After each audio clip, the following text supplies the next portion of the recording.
दिल्ली के जवाहरलाल नेहरू स्टेडियम में दिल्ली प्रदेश कार्यकारिणी की बैठक लगातार चल रही है। इसमें हमारे साथ ज़्यादा जानकारी के साथ जुड़ गए हैं वीरेंद्र सचदेवा जी, दिल्ली प्रदेश अध्यक्ष हैं हमारे साथ मौजूद।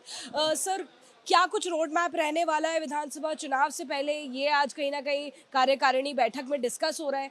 क्या प्रस्ताव है, क्या रोड मैप है, दर्शकों को ज़रूर बताइए। देखिए, प्रदेश कार्यकारिणी में दिल्ली की जनता का धन्यवाद किया गया है कि दिल्ली की जनता ने भरपूर आशीर्वाद माननीय प्रधानमंत्री श्री नरेंद्र मोदी जी के नेतृत्व को दिया है और सातों सीटों पर हमारे प्रत्याशी कमल खिलाने में सफल हुए हैं। और साथ साथ दिल्ली की कार्यकारिणी में इस बात का भी संकल्प लिया गया है कि लोकसभा की जीत का जो मार्ग हमने बनाया है उस मार्ग को अब विधानसभा चुनाव तक लेकर जाना है। दिल्ली को इस भ्रष्टाचारी अरविंद केजरीवाल की सरकार से मुक्ति दिलाना जरूरी है। इस सरकार ने भ्रष्टाचार के नए आयाम स्थापित किए हैं। हर विभाग में भ्रष्टाचार किया है, दिल्ली को लूटने और दिल्ली को झांसा देने का काम किया है। तो इस सरकार से मुक्ति मिले और दिल्ली में डबल इंजन की सरकार बने, जो बेहतर दिल्ली बनाए, स्वच्छ दिल्ली बनाए, एक ऐसी दिल्ली बनाए जिससे दिल्ली वाले अपनी दिल्ली कह सकें। उस दिशा में काम करने की जरूरत है। सर, हम लगातार देख रहे हैं, पिछले लोकसभा चुनाव में भी देखा था, सातों सीटें बीजेपी को मिली थी। डबल इंजन की सरकार का ख्वाब ज़रूर लंबे समय से चलता आ रहा है। क्या एक वो खामी रह जाती है कि विधानसभा में चूक जाते हैं? क्या उस पर भी चर्चा इसमें हो रही है? मैंने जैसे अभी बताया कि गलतियों से सीखा जाता है और हमें सीखने में कोई गुरेज नहीं है। इसी देश ने देखा कि माननीय प्रधानमंत्री जी के नेतृत्व में एनडीए की तीसरी बार सरकार लगातार बनी। ये 6 दशकों में पहली बार हुआ है।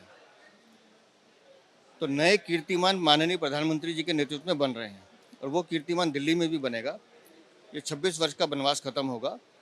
दिल्ली को पिछले 26 वर्षों में जिस तरह से कांग्रेस और आम आदमी पार्टी ने लूटा है, दिल्ली को खोखला कर दिया है। क्या लगता है सर, कौन सी वो कमियां हैं जिन पर ध्यान दिया जा रहा है? मैंने कहा ना, दिल्ली को इन्होंने खोखला कर दिया है और जहाँ तक कमियों की बात है, कमियों से सीखा जाता है। इसलिए मैं कह रहा हूँ इस लोकसभा चुनाव में हमने उन कमियों को दूर करने का प्रयास किया है और लगातार उसी दिशा में काम करते हुए दिल्ली की विधानसभा में भारतीय जनता पार्टी का मुख्यमंत्री हो, ये हम आपको अगले चुनावों में दिखाएंगे। सर, ये भी पूछना बड़ा ज़रूरी हो जाता है, यहाँ पर लगातार भ्रष्टाचार का आरोप आप आम आदमी पार्टी पर लगाते आए हैं। अभी भी जो ताज़ा आरोप है वो सत्येंद्र जैन जी के ऊपर 7 करोड़ की रिश्वत का कहीं ना कहीं आरोप लग रहा है, सीसीटीवी कैमरा से जुड़े हुए। इस मुद्दे पर क्या कहेंगे आप? कि सरकार हर विभाग में भ्रष्टाचार करती है, लूट करती है, चोरी करती है। ये इनका एक तरह से चरित्र बन चुका है कि कैसे पैसे कमाना है। और मैं इस जांच का स्वागत करता हूँ। सीसीटीवी कैमरे लगने थे दिल्ली में सुरक्षा के लिए, महिलाओं की सुरक्षा के लिए। उसमें भी अगर सत्येंद्र जैन को 7 करोड़ रुपए की रिश्वत चाहिए तो आप समझ सकते हैं कि दिल्ली को लेकर ये कितने गंभीर हैं। जांच हो के आदेश हुए हैं।